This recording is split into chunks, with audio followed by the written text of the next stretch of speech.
Welcome everybody, I am Conley Woods, this is TCGplayer.com, and this is another week of brews. For anybody that is paying any attention to your screen right now, you'll see a lot of colorless, gray, silver, what do you want to call it, cards of various varieties. There's artifacts, there's Eldrazi, there's Devoid cards, and this week we're kind of building around two sort of themes that happen to run together here. On the one hand, we have this colorless theme, which supports, like I said, a lot of Eldrazi, various artifacts, including some of the best cards from multiple sets. Smuggler's Copter and Thought Not Seer are arguably the best cards out of best card out of each of their respective sets, and we get to play with both of them.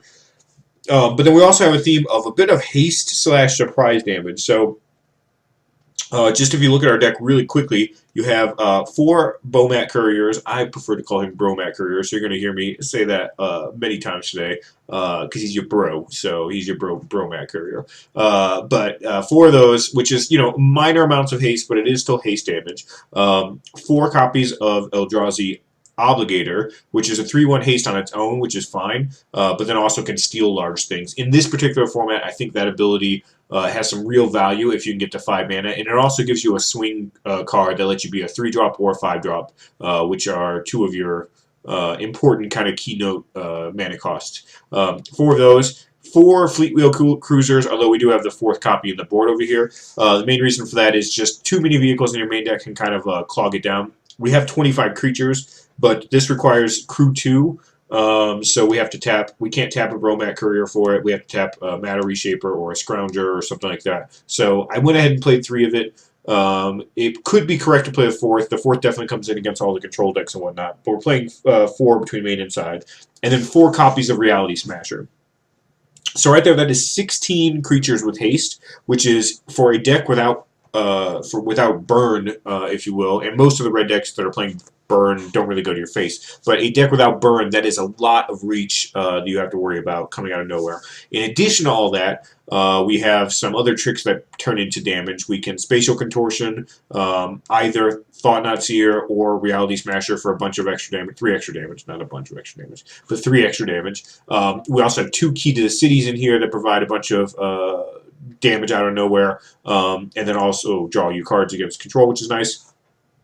All this amounts to this kind of aggressive, hasty, colorless shell. And then when you just start putting a bunch of good cards with that, a bunch of good creatures, a bunch of good spells with that, you end up with a reasonable, just kind of good stuff, mildly thematic deck, and that's kind of what we have here. So quickly just walk through all the cards individually, now that we've kind of gone over a high level, and just describe what their roles are in the deck. So we do have the 4 Bromat Couriers down here.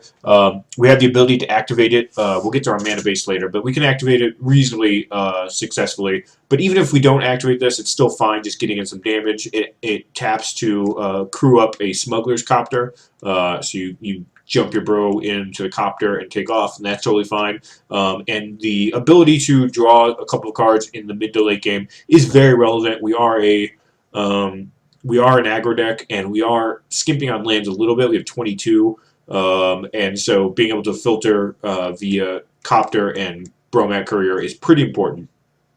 Moving up to the 2-drop slot. 2 Key to the City, which I already talked about, gives us a good card against control, good card against the heavy creature decks as we can make our bigger creatures unblockable. All around solid. 4 Smuggler's Copters, the best card in Kaladesh, most would say. If not, it's certainly top 2. And all around great. Cruise up everything in our deck, cruise it up. The loot is quite important in our deck. Being an artifact is quite important. Getting in damage, everything you can imagine about this card. Obviously, you've seen it a million times. It's great.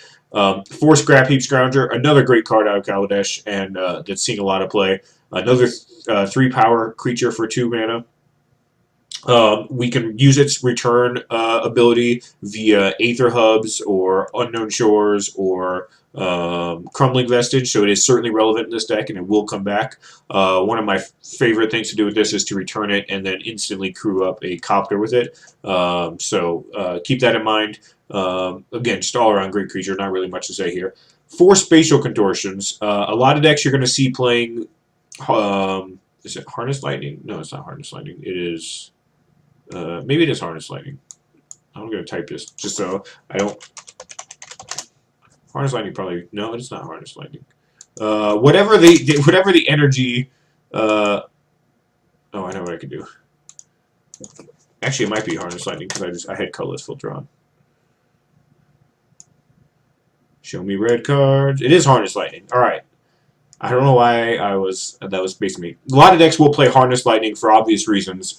2 casting cost, 3 damage spell is basically what this reads. Obviously, it can deal less, it can deal more, and that's kind of why it's nice. But the important thing is 2 mana to deal 3 damage, and that takes out Smuggler's Copter, takes out Fleetwheel Cruiser, it takes out the 3/3. Basically every single card inside of the vehicles decks. The 3/1 Scry 2, the 3/3 Dwarf Lord, like I said, the Copters. Basically every single card in there. The Apprentice, the 2/3 Apprentice, the 3/2 First Striker. I don't know a lot of these cards' names because they're new. They're relatively new still. But I'm just running through them. Basically, their entire deck is weak to Spatial Contortion in the same way that it is weak to Harness Lightning. This is also quite good against the Flash decks though, because it takes out. Spell Queller at instant speed and get you your stuff back. Obviously, it's going to take out like any Eldrazi Displacer madness that you see out there. It's also pretty good against the all-in decks, the energy pump decks, but you have to make sure you use this on your turn in those situations, because if you ever Spatial Contortion on your opponent's turn and then they respond with a pump spell and make their guy bigger, and all you've done is give it extra power. So keep in mind against any pump spell all-in style decks, use this stuff on your turn. But it's pretty good against Blue-White Flash, pretty good against all the aggro decks. I'm trying 4 of it out now. I could see wanting to make this a creature or something. And there is some wiggle room here. We could potentially cut these, but at least based on the metagame as it stands right now, this seems like a really good idea. So I'm running 4 of it. Eldrazi Obligator, I mentioned him earlier. As I said, I think the haste ability, being able to steal stuff, is quite important right now. There's some big creatures seeing play out of certain decks. Some people are obviously running Emrakuls and stuff like that. If you ever steal that, then you're golden.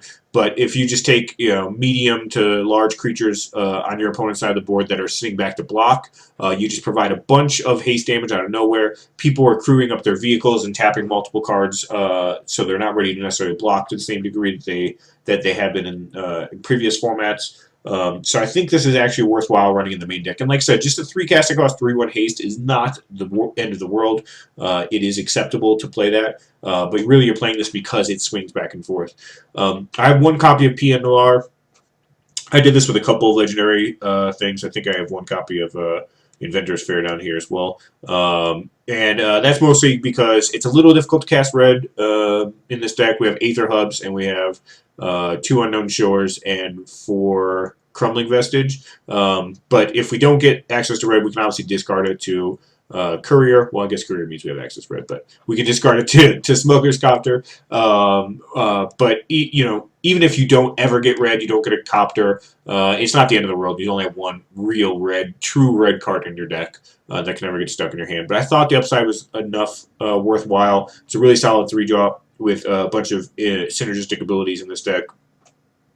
Again, the target creature can't block mode is pretty relevant, especially when paired up with Key to the City. You could tap Key to the City, make 1 thing unblockable, sacrifice your Key to the City, make something else not be able to block, and then get in for a bunch of damage.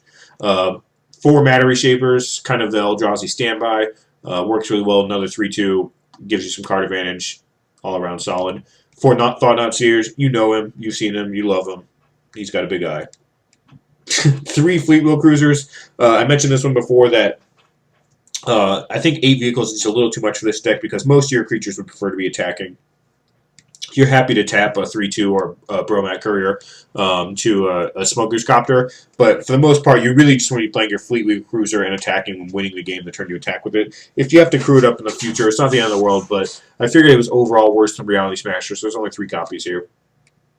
And then 4 copies of the Granddaddy himself, Reality Smasher, comes in, takes out over the game, can't interact with it very well.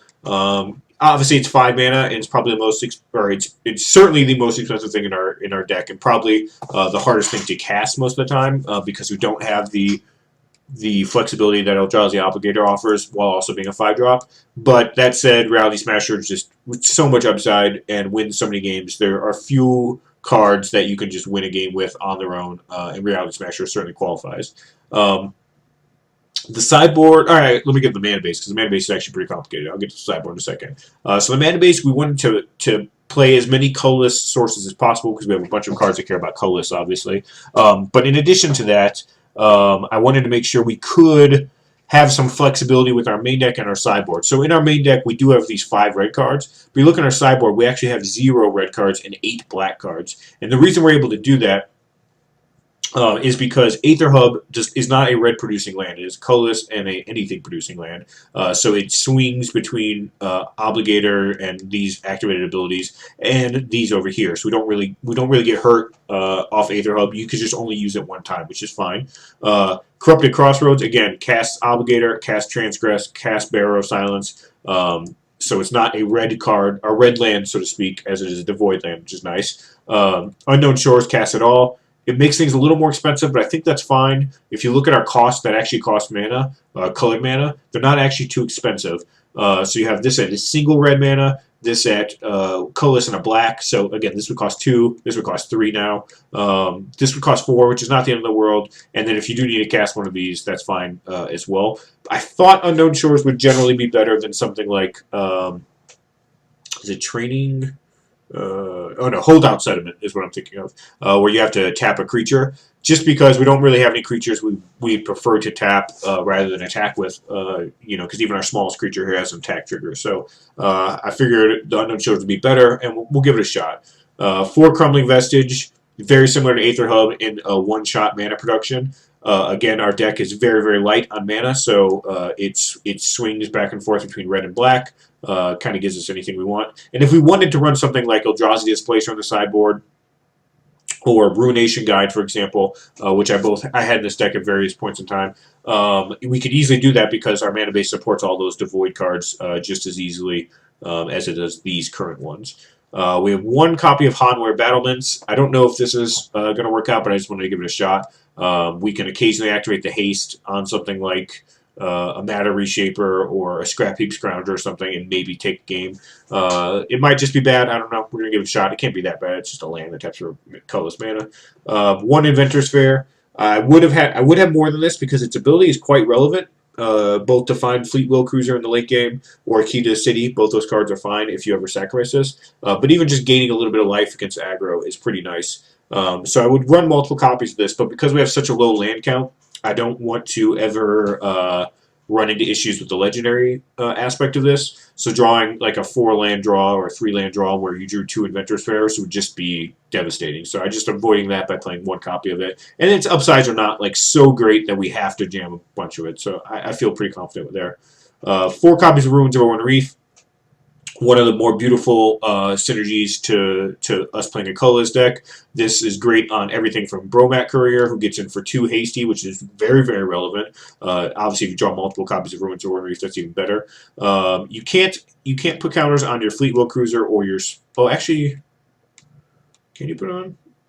+1/+1 target colorless creature enter battlefield this turn. So actually, you can put it on Fleetwheel Cruiser pretty easily. You can't put on Copter unless you play it and activated that turn, which is, I guess, something you could do theoretically. Although generally, Copter is going to not get ruin counters, which is fine. Fleetwheel Cruiser, however, it looks like it can, since all it cares about is that creature enter the battlefield this turn. So if you play your Fleetwheel Cruiser and you ruins it that turn, it will have been a vehicle when you cast it, but it's still a creature that entered the battlefield that turn because entering the battlefield is a state of the permanent. It doesn't care about what kind of card type it is. So it entered the battlefield as a vehicle, but that's still fine. So Ruins kind of ties the whole deck together. Every single creature in our deck gets a counter, which is pretty nice. Even Pia, who doesn't get a counter, actually gives one to the Thopter. So don't try to check me there and be like, Pia doesn't get a counter, her token gets a counter, and I'm counting it. All of our sideboard cards also get counters, and it's kind of the backbone of the deck in some ways. I built other decks around Ruins of Owen Reef in the past, some black Eldrazi decks and stuff, and hopefully you guys remember that. Ruins was a lot different in those decks. They were more grindy, so Ruins was kind of like get your creatures up to humongous sizes and take over. In this deck, you can do that in the late game, of course, but what you're more likely to do is get 1 copy of Ruins online, maybe 2 if you're lucky, and really just get extra value out of all your haste creatures, because +1/+1 counters on haste creatures is absolutely devastating. And then last but not least, a couple copies of Seagate Wreckage. If Hanweir Battlements ends up being bad, I could see it becoming another copy of Seagate Wreckage. The idea here being that drawing cards is awesome. You have ways to discard cards like Key to the City, which is pretty cool. You have Bomad Courier to combo in some ways with all this sort of stuff. And yeah, I mean, basically it's just a colorless land that has some upside, so, and a real upside. So I just want to give it a shot. Over in our sideboard, we have kind of a bit of a mess looking thing, but I think it's reasonable. We have the 4th Fleet Wheel Cruiser for against the decks where 5 hasty damage is big. 4 Transgress the Mind. I had this as something else for a while, but I decided that Transgress plus Thought Knot Seer is just such a devastating combo against the true control decks that if I was going to bring in only a few cards against control, I would want them to be something like Transgress. Now, it is a devoid spell, so we can cast it off of 14 different colored sources. However, I could see that being still sketchy and maybe wanting to cut a copy. I'm not sure, but it's in here. It does good work when you can cast it. Warping Whale, 2 copies of this, mostly to counter sorceries is the big thing, but exiling small creatures will also come up occasionally, of course. But countering Fumigate is big, countering Radiant Flames is big. 4 Filigree Familiar. This is kind of a weird one in here, obviously aimed at aggro. I feel like it just has enough upside of gaining 2 life and then drawing a card. There's just enough going on here that even though it's not an aggressive creature, it's one of those types of defensive creatures where the rest of your guys can be going to work attacking, and then you just play one little defensive fox, and your opponent who thought they were going to win the game or whatever, or thought they had the tools to take over the game, and that 2 life plus a blocker plus a new card just throws a wrench into their plans, and the rest of your creatures just get to take over while you're leaving this back to guard the hut. So I think it's going to be pretty cool. The other options include things like the 1/4 Kozilek Sentinel, which gets +1/+0 whenever you cast a colorless spell. That defends things pretty well, and then turns sideways later on. But I don't think it has the immediate impact that Filigree Familiar does. So you could hold a Filigree Familiar, cast on turn 6, and get some real value out of it. So I'm kind of excited to try it. And then 4 copies of Bearer Silence in here for the medium creature decks, the decks with less creatures in them overall, or even the control decks like Flash decks potentially that have a lot of counter spells, because this has a cast trigger, so it doesn't actually have to resolve for that to work. So that is the deck. It doesn't really have a name. I've been thinking about some stuff, but nothing great. I've been trying to combine artifacts and going fast, and I don't know. We're nowhere yet, but hopefully the deck speaks for itself. We're gonna load this up and battle a few matches. For TCGplayer.com, I'm Conley Woods. Thank you for watching. We'll be right back.